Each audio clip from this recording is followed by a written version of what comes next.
My Mark IV Golf's clutch is slipping pretty bad. I'm going to try and use my time after work to replace it. I'm hoping to be done by Thursday. So Monday I'm going to jack it up and remove as many accessories as I can. Tuesday I'm going to try my best to remove the transmission. Wednesday replace the clutch. On Thursday reinstall everything. Friday should be test drive. Each of those tasks doesn't seem like it's going to take that long, but we'll see, won't we?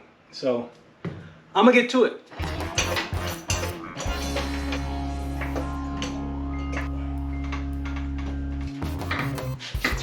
And I got some new fenders, so I'm going to replace these rusty things.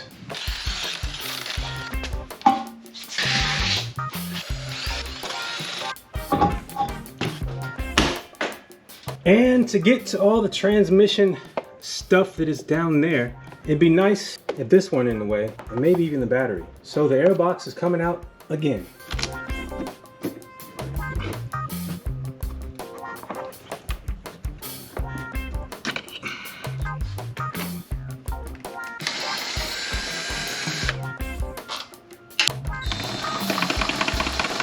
Yeah, the battery's gonna come off too.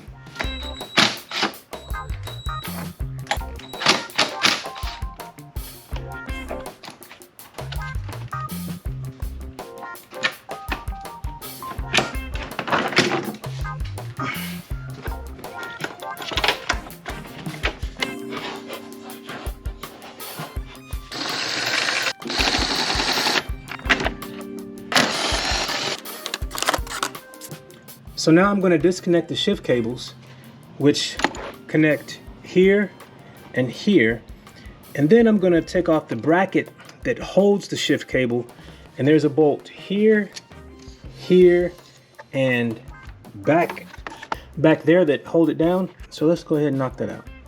And these have these little clips that are pretty easy to take off. Boom. And I do have fancy bushings on these, and they have been great. So the bushings aren't floating around. Disconnect the cable, and I'm gonna put the bushings back on, because I definitely don't want to misplace them. And I'm gonna do the same with this one here.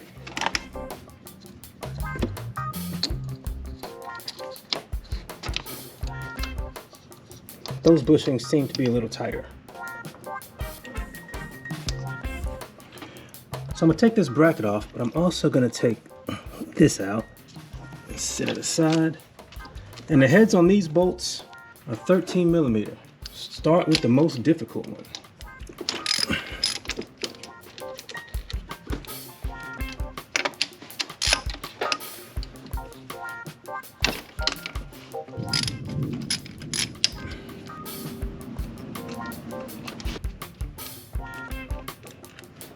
All right, unless I missed something, that should free this up. Oh, I'm gonna take this hydraulic line that goes to the slave cylinder out of this little holder and see if I can set this aside.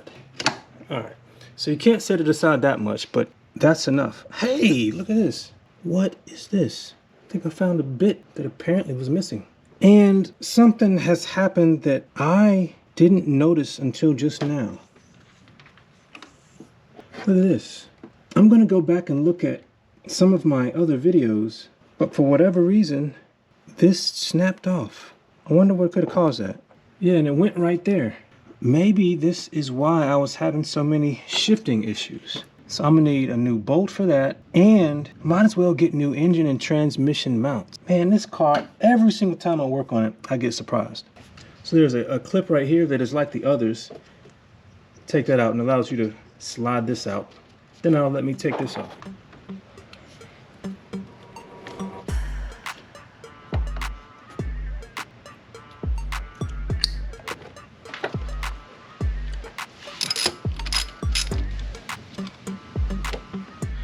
Should be able to just pull it off. There we go. And so that I don't lose it. Now I'm going to remove the clutch slave cylinder, 2 more 13 millimeter bolt heads.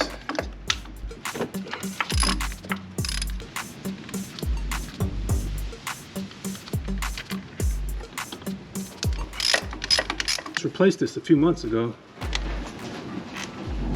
And I want to move this out of the way, but this bracket is in the way. So I'm going to take it off. But it has me nervous because since this is broken, this is the only thing holding it up. Since I'm a bit nervous, I'm going to put a floor jack up under the transmission. Let's see. Should I support it here or here? Yeah, maybe I'll support it there because I'm going to need to remove some of this stuff. All right, so it's just touching.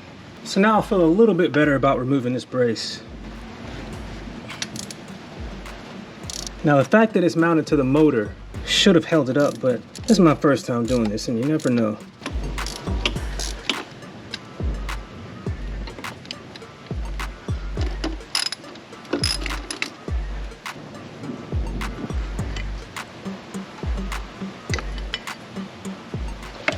So now,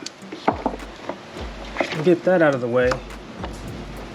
And so I don't lose them, I like to put things back where they came from. I think this is the reverse position switch and it has to come off.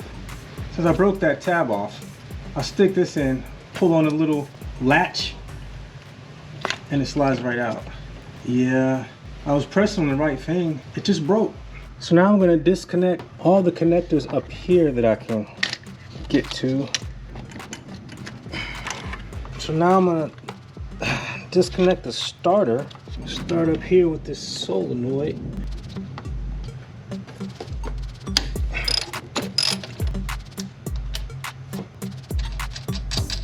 All right, so now I'm under the car. This is a lower starter connection. This is a bracket that something mounts to. Power steering lines mount to that. I'll put that back on so as not to lose it. See what that is. I'm gonna go with, I guess with a 15 or a 17. Of all things, it is an 18. This thing is, it's rare that I mess with 18 millimeter stuff.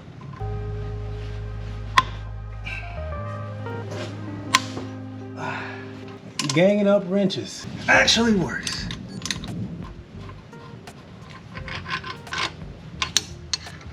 And this bundle of wires, does it come off like, slide it like that, and now it's free. Free from this bracket here. There's a little slot. Yeah, there's a slot under here that slides onto that. And under that, right here, is the other side of the starter bolt. It looks to be a 13. I'm gonna see if I can get under there. I've already backed it out some, but there's the top bolt for the starter right there. There's the bracket that those wires mount to. So now I gotta play the same game with that big bolt that I did with the one down below.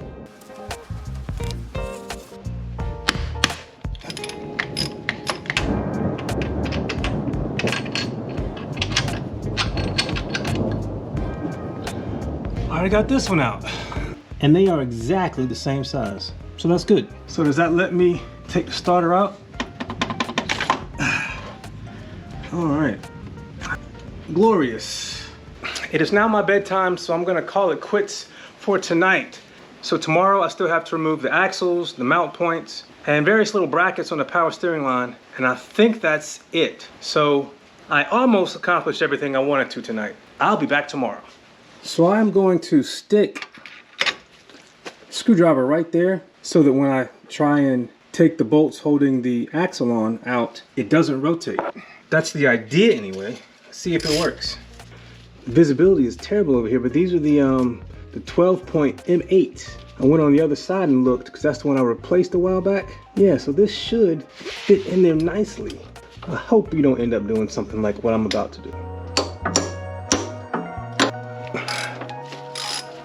Yeah.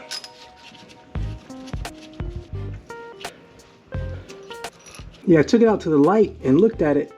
The only thing keeping it from going all the way in was just gunk. There's a lot of gunk in this one too.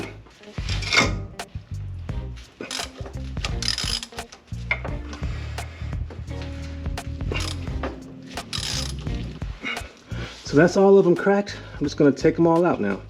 I need to keep up with these things because they go like this. Oh, and my fender liner was already off because I'm replacing the fenders and I didn't want to put them back on just to take them off again. So last one. So that is out. Now I gotta go do it on the other side. So I just took out this bolt here that was holding up the power steering line. Now I'm gonna finally go to the other side and take the passenger side axle out. So this side should be easier because I replaced this one a while ago.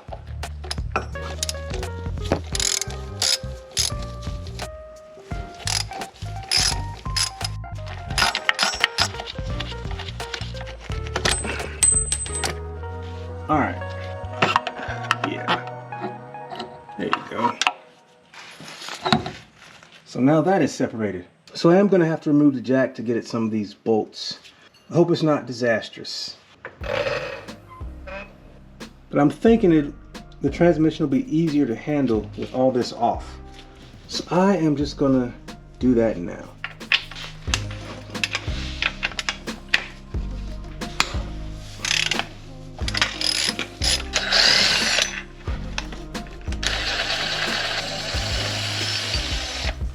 All right, so the long one was toward the back.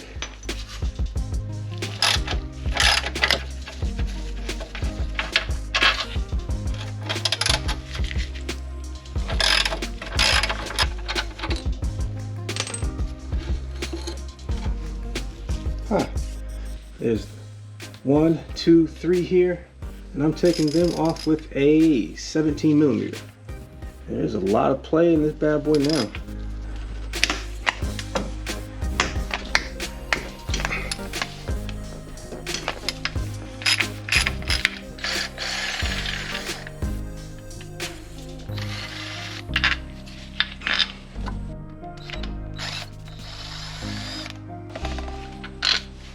Then there's this one that I'm taking off with a 19 millimeter that is on the opposite side of the ones I just took off.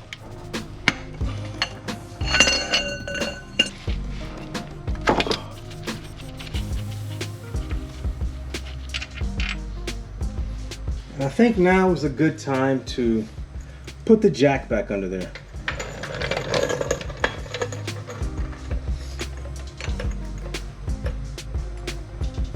There is a ground cable that I forgot to disconnect, but I'm gonna disconnect that, and then that bolt there, there's another bolt right behind this one.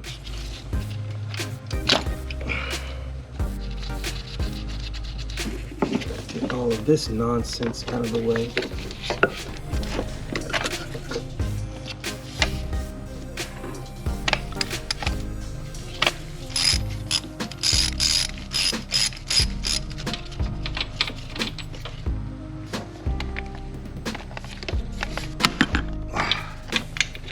Now that one was hard. And looking from the passenger side, or the right side of the car, there's a little bolt there that I do believe needs to come out. Let's see if I can get on it.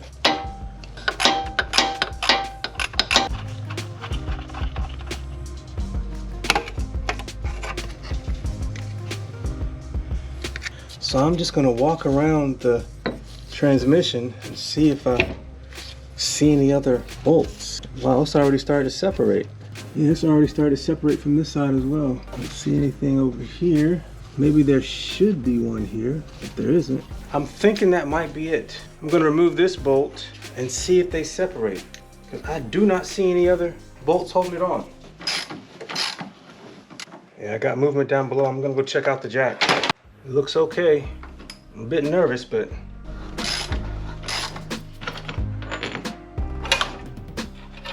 well, I think that's it. It looks like it did separate. See if I can get this to separate some more. So I'm 100% certain that this is not the way to do it, because I shouldn't have coolant leaking. I found where the coolant leak is coming from. This hose here, and I don't know why, but I'll find out soon enough. And I did forget to connect this from the transmission. So that is hanging me up. Let me see if I can get it off. Would have been a lot easier to do this before I started to drop it. Hang on. So I'm using the same trick I used a little earlier with the pick to get up underneath it and pull the little tab back. Let's see what else I need to disconnect. So that should be everything I need to get this thing off the car. So I got it disconnected and looks like everything is free. It's just wedged up on something. And I think this is what I'm hung up on. I think once I get that flange past that cover, I'll be home free. This should be it. I mean, so whatever's holding up is not the clutch or anything on the block. It's just interferences on the other side. So it should just drop out. So I'm gonna support the engine now. I should have supported it before, but got this to distribute force. I keep thinking it's gonna come out, then it doesn't. Still hung up on the back. That was it. Come on, fall for me. Yeah!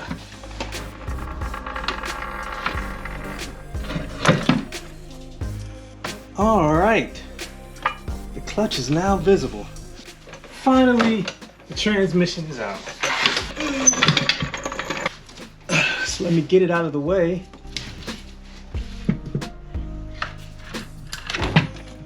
So that is the coolant from the line on the engine that I moved. So that is not from the transmission. But a long time ago, I dropped an Allen wrench in the transmission and it ate it up. Look at that. That's crazy. But yeah, let's keep moving.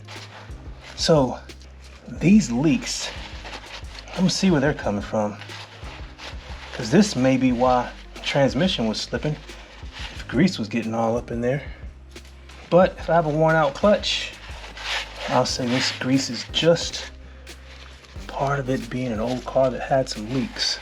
This would be a 12-point socket set that I don't have. I think I need a 9. Dadgummit. I'm gonna see if this will work. All right, let's see. I need to hold it some way. Yeah, big money. So I'm gonna take all of these off with this bad boy. And then I'm gonna order me a 9mm 12-point socket. It's funny, going back and forth from Volkswagen to Honda, you see that they use different kinds of bolts. All right, let's get this pressure plate off and see what we're working with.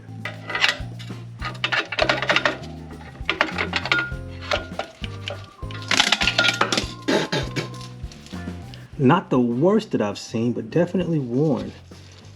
To be honest with you, I'm gonna have to compare it to the new one. It might be the original one. I'm gonna see if my little impact will get the flywheel bolts off. This is a 17 M&M. And it will. Nice.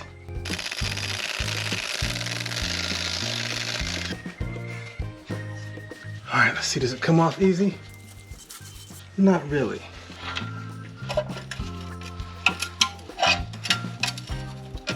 It's coming. All right, but I am happy to see that this seal isn't leaking. If there's in stock locally, I may replace this. Here's a new clutch and here's a new flywheel. And these are the old ones, because I like to do a sanity check and make sure that everything looks similar at least. Even though it felt like it was slipping, it seems like there was a lot of clutch. It seems like there's still a bit of clutch left. This seems to be a match.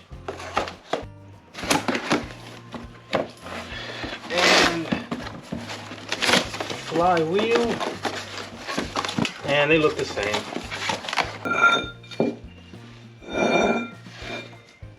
Yeah, they look the same. Now I just got to compare the bolts I got. The clutch and the flywheel match up, but the bolts I got for the pressure plate don't. For whatever reason, the pressure plate bolts that I have are too long. I'll be able to install the flywheel, but not the clutch tonight. The flywheel bolts though, same everything except for this head. So this is a 12 point and this is a hex. And I do feel better with new hardware. And since I have this, I'm gonna go ahead and do it. Now I would be inclined to replace this seal, but it's not leaking, so I'm not gonna touch it. But I will clean this up a little bit, or a lot of it.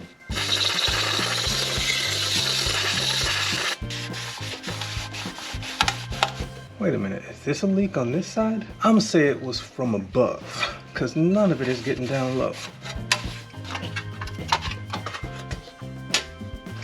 It came from up here somewhere.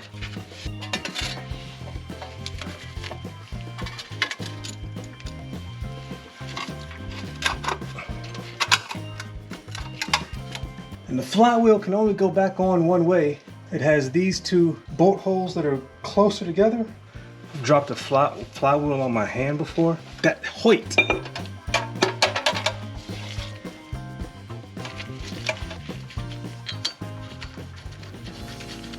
There we go.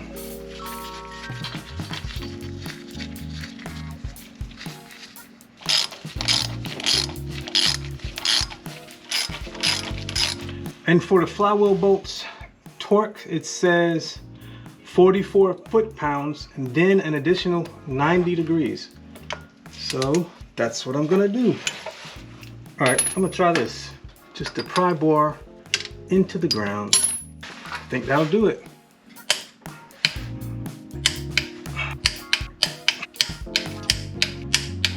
So now they're talking about an additional 90. So what I'm gonna do is, since it may rotate a little bit, I'm gonna draw a line on each of them that is orthogonal to a line drawn from the center of this, such that when I do tighten it the additional 90, it is pointing directly to the center. So I'm gonna go like that. I'm gonna go like that. And I'm gonna go like that. And I'm gonna go like that. I mean, it's not exactly 90, but you'll get the idea. That. And I'm gonna go like that. So when those lines all pointing toward the center, they would have all rotated about 90. But I gotta find a better way to lock this flywheel.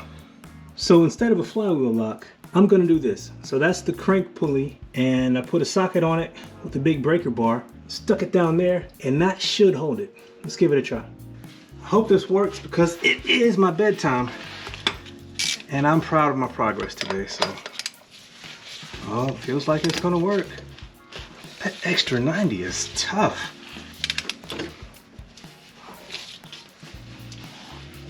All right, so that's 1. 2, break. 3, halfway there. 4, 2 more. A little too far on that one, but 1 more. All right, that's all of them. All right, this video is long enough, but at this point I did need to source some new pressure plate bolts, so I did have to take a break. In the next video, I will be installing the clutch and reinstalling the transmission. If you would like to follow along, hit subscribe, and if you would like to see the things I've already done to my Mark IV Golf, check out my playlist. Thanks for watching. Take care.